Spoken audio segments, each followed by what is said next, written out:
Hi everyone, Gianni Di Poce here with you for TheoTrade, and today is Tuesday, December 2nd, 2025. We're on the final stretch of the year. We are now in the holiday trading season, which kicked off last week. We had record Black Friday sales in the US economy, but a lot of that spending was coming from the luxury end of the market. Buy now, pay later services also becoming a lot more popular, but what's interesting is, the market kind of sniffed this out last week, and I'll tell you why in just a moment. Want to check in on the indices here. The S&P 500 up around 1/4% today. Some intraday volatility here. Started off the session with a rally, then sold off, and now you're trying to climb back higher again. But bigger picture, I'm more encouraged by the fact that the NASDAQ is once again outperforming to the upside. So I think there's a pretty good shot that we get a new all-time high in stocks before the end of the year. And then January setting up to be a pretty strong month to the upside. I was live today with Professor Bierman in the main room. We were talking about how well stocks held on to their support zone during the latest bout of volatility and kind of talking about the timing for when the next round of volatility could come around. But if we did just hit the reset button on this rally, we could be smooth sailing now into the end of the year and into the start of the new year. Keep in mind that there are some strong seasonal tailwinds in effect right now as well. The Dow's also up, but not as much as the NASDAQ. They're also 2,000 with small caps up modestly, nothing too crazy. But the best part of this rally, what tells me that there is some real buying taking place, is that semiconductors and technology is outperforming to the upside again. So this is being picked up on in the Trinity terminal as well. We've been discussing this with members lately, saying, hey guys, healthcare has been dominating lately, but we're seeing more and more tech names come into the picture. There's also more consumer discretionary or retail oriented names coming into the picture as well. And while XLY, which is dominated by Tesla and Amazon, is down slightly today, consumer discretionary was the best performing sector last week. That's correct. So going into the Black Friday sales, the time where retailers make their most amount of money during the year, the market actually sent a strong bid into the consumer discretionary sector. Now, I've been talking about some of the evolution that's going to come to the consumer and where I think there's going to be some real substitutions taking place, because you have to understand that when we talk about the consumer, there's two types of consumers. There's the high income consumer, and those are the ones that spent record numbers and on Black Friday, and then the rest of the consumers. So call it, the top 10%, the other 90%. And so I wrote an article about this in the Sector Bullseye last week. It was published over the weekend, actually. And I'm looking at the gambling and gaming sectors actually becoming more popular in the coming year. And this does tie into the consumer discretionary. Now, if you're worried about an economic slowdown, if there are mild slowdowns or some minor friction in the economy, gaming and casinos actually do pretty well. But when you have a big slowdown like we had in 2008, they don't do well. So, the terminal's been picking up on names like Las Vegas Sands. That hit a new high, looking pretty strong. We've actually taken some positions in some other ones over in the Trinity trade as well. But then you have, Red Rock Resorts. Caesars is actually having some issues. But even stocks like DraftKings, if you watch any commercial on television, I mean, the commercials are basically pharmaceuticals and gambling, right? Sports betting, whether it's FanDuel or DraftKings. I mean, this has become a big part of consumer culture. And so a lot of these stocks are beat up. And so I think that's going to be a big theme on the consumer going forward. It's something that the terminal is picking up more and more on in terms of flows and the strongest names within the sectors. And we're seeing it play out at a broader sector level, money flowing into consumer discretionary, but in certain pockets, it's not equally or evenly distributed in the retail sector. So anyways, back to what's going on in tech. Semiconductors are up nicely today because Nvidia's having a decent day. Not really the strongest chip name out there. It's up about 0.75%. Broadcom also hanging out near the all-time highs. We're 2 days off of the all-time high. It started off selling so far this week, but you do have earnings coming up next week, the same date that the Fed is supposed to cut rates. So let's not forget about that very important detail. The Fed's going to be cutting rates next Wednesday on December 10th. well, actually, I guess this would have been, yeah, this is the 11th. So it's the day after Fed Day. So we're cutting rates on December 10th, 0.25%. And that's going to add more liquidity, more stability into the system. And I think we actually do need it. There's a lot of talk about what's going on in Japan and the Bank of Japan, um, you know, potentially set to raise rates again. And what's interesting is you're still seeing the dollar rally against the yen here. You had a 2-week pullback into a low that formed yesterday. That might have been it. And I think what's happening is the market is calling the Bank of Japan's bluff, because I've been on record saying this. I think the Bank of Japan is going to be the surprise pivot of 2016 or 2026, excuse me.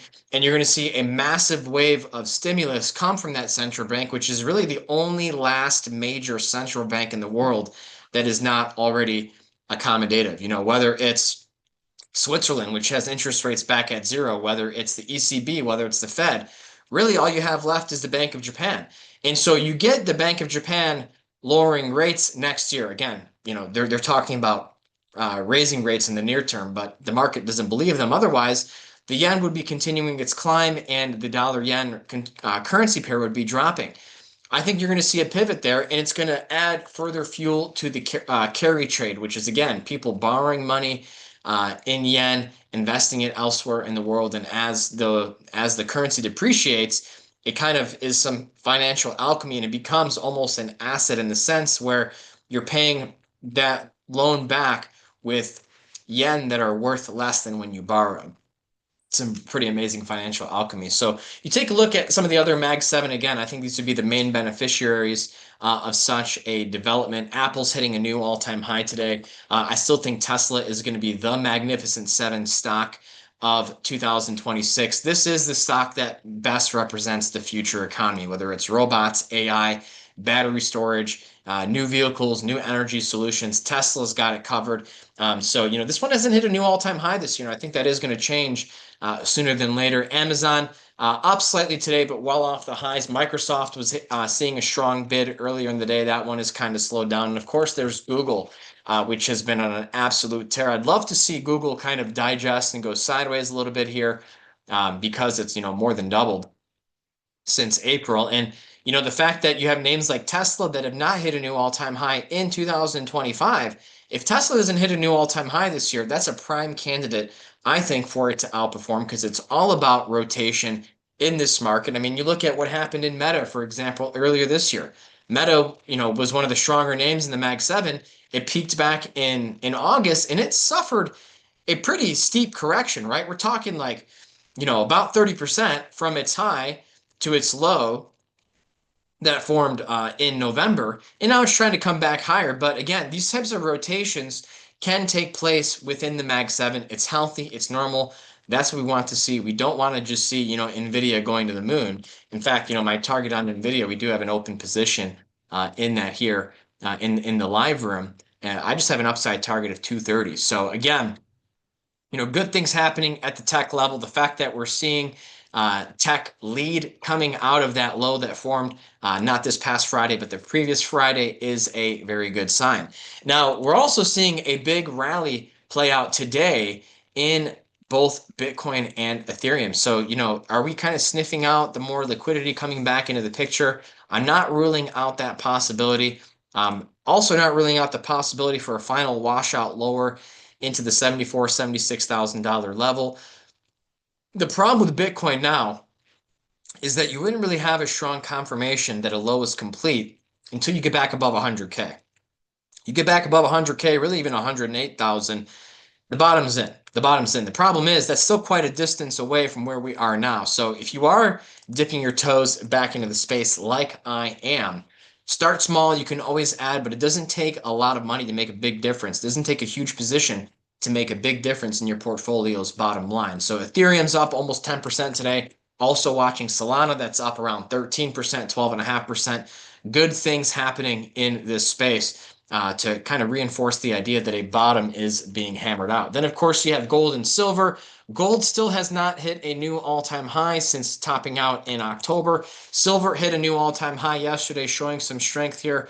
Once again, I think that silver could rally into the $65, $66 zone pretty easily. But if gold's not going to be participating, then maybe we are in for some disappointment next year. Basically what I'm saying is we need to see gold hit a new all-time high here soon. Now, we did take a swing on Hecla mining over in the in the TheoTrade room, and it's holding up all right. So, we have a decent entry on that. We'll see what happens. In other markets, looking here at crude oil, nothing really that excites me just yet. Still not ruling out a final drop significantly lower. We're talking like $20 drop in the price of crude oil, at least for the time being. Bonds were down today. You are back up off the lows. ZB did hit a new low. ZN did not.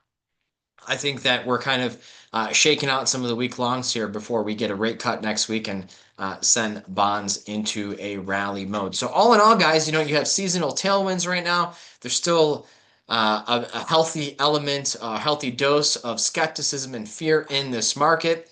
And I think this is a backdrop for higher prices. You see the right leadership from the right sectors. Bitcoin's turning back on, crypto's turning back on.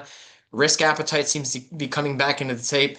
We're in an environment where taking risks are being compensated. So recognize where we are in time. Recognize where we are when it comes to the season, and as long as you keep seeing leadership come from the right sectors, I want to be a bull. I want to be in the long side of this market. So that's all for now, everyone. Thank you so much for tuning in, and I'll see you same time, same place next week, and also in the TheoTrade chat room. Till next time, everyone.